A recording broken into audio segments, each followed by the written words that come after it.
Selamat berjumpa saudara-saudari sebangsa dan setanah air di kanal Suara Perempuan bersama Yeni dan Evelyn.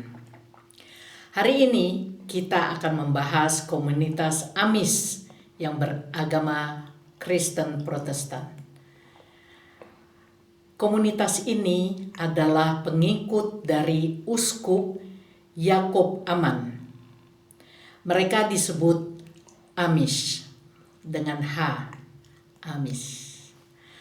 Mereka mengembara dari Swiss sampai ke beberapa negara dan akhirnya sampai ke Amerika Utara sejak tahun 1737. Ciri-ciri khas penampilan dari laki-laki dan perempuannya kita dapat melihat dari beberapa foto yang akan kita tampilkan nanti sebentar ini. Kita melihat gaya hidup kelompok Amish ini eksklusif dan menolak perkembangan teknologi. Budaya mereka konsisten, konsekuen, dan pasifistis. Kita tanya kepada Mbak Yeni, kenapa komunitas Amish ini menarik untuk dibahas? Mbak Yeni. Ya, terima kasih Mbak Evelyn. Sangat menarik karena kita bisa belajar banyak dari komunitas Amish ini. Belajar dalam arti bagaimana mereka hidup ya, bukan belajar menjadi Amish ya, kita bukan mengajak orang masuk ke agama mereka.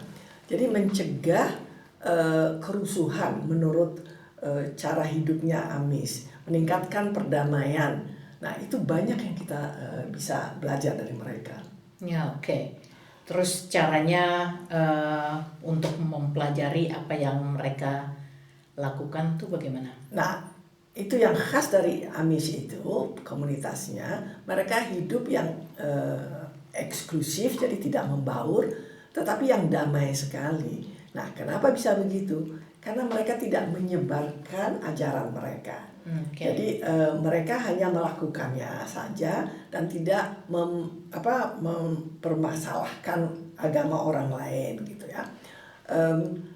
Dan mereka itu juga jadi tidak ada memaksakan keinginannya untuk supaya orang ikut agama mereka.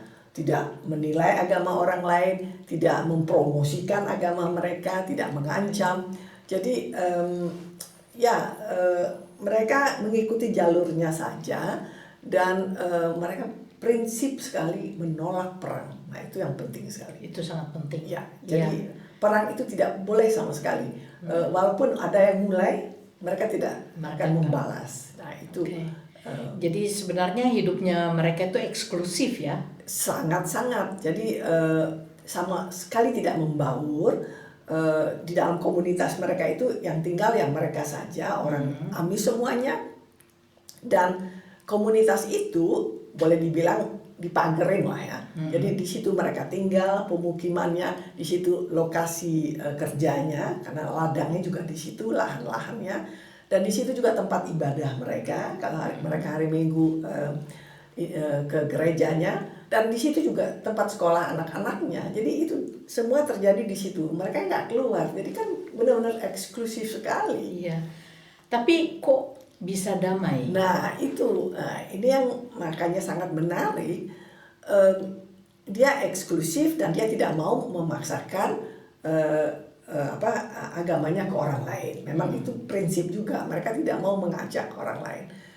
Dan mereka konsekuen soal itu. Jadi mereka tidak mengganggu non-Amish. Kok mereka hidupnya lain. Jadi tidak mau perang juga dengan siapapun. Tetapi ke dalamnya, ke komunitasnya sendiri, mereka juga jadi antar Amish ya, mereka juga boleh dibilang damai karena yang anggota Amish itu semua menjadi Amish dalam keadaan sadar. Keadaan sadar maksudnya? Nah, tidak ada pemaksaan. Jadi mereka itu kan tidak menyebar agama keluar. Jadi penyebaran itu lewat keturunan. Nah, keturunannya itu baru boleh memilih atau boleh baru boleh dibaptis, dikuatkan jadi anggota AMIS setelah mereka dewasa, setelah umur 16 tahun ke atas. Mereka dibolehkan untuk tinggal di luar, boleh paling kurang 2 bulan untuk mencicipi hidup di luar komunitas mereka. Nah itu namanya Rumspringa. Oke. Nah Rumspringa itu berarti boleh loncat kesenangan lah, itu bahasa dialek Jerman Swiss dulu ya. Tapi ini yang masih disebut itu Springa, itu dari Springen ya. Nah setelah mereka tinggal di luar itu, anak-anak yang udah umur 18 tahun memilih untuk tinggal di situ terus di luar komunitas AMIS atau balik untuk dibaptis. Dan kalau dibaptis berarti memilih hidup seperti AMIS lagi, yang lain-lain gitu. Jadi dengan penampilan yang khas, dengan pakaiannya, dengan segala ritual yang mereka lakukan di dalam komunitas, itu harus mereka ikuti semua 100%. Iya, secara sadar mereka memilih. Nah, itu yang menurut saya yang sangat positif sekali gitu loh. Jadi mereka itu menyebabkan kedamaian itu nggak hanya keluar kepada non-AMIS tapi ke dalam juga, karena nggak ada orang yang menjadi AMIS itu karena terpaksa. Jadi nggak ada orang yang tegang karena mereka ikhlas kan. Jadi ini bentuk beragama menurut saya yang sangat dewasa gitu, benar-benar sangat ikhlas, sangat damai. Di satu sisi mereka hidup seperti dulu ya, karena mereka mempertahankan kehidupan zaman abad ke-18. Tetapi mereka dalam konsep berpikir itu sangat beradab ya. Iya. Oke, jadi kalau mereka hidup di abad ke-18 sama seperti zaman dulu, berarti mereka tidak memakai listrik. Betul. Nah, kan mereka memilih abad ke-18 itu karena mereka memang didirikan waktu itu dari uskup Jakob Aman itu. Nah, saat itu memang belum ada listrik kan. Nah, itulah bentuk kehidupan yang mereka ingin pertahankan. Nah,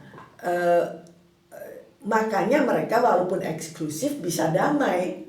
Nah, kenapa bisa damai ya? Karena sikap mereka yang internal, yang ke dalamnya itu sangat konsisten dan konsekuen, melanjutkan kehidupannya yang tanpa listrik, yang tanpa internet, tanpa radio, tanpa mobil, tanpa yang tanpa alat-alat yang membantu. Terisolasi sebenarnya ya. 100%. Tetapi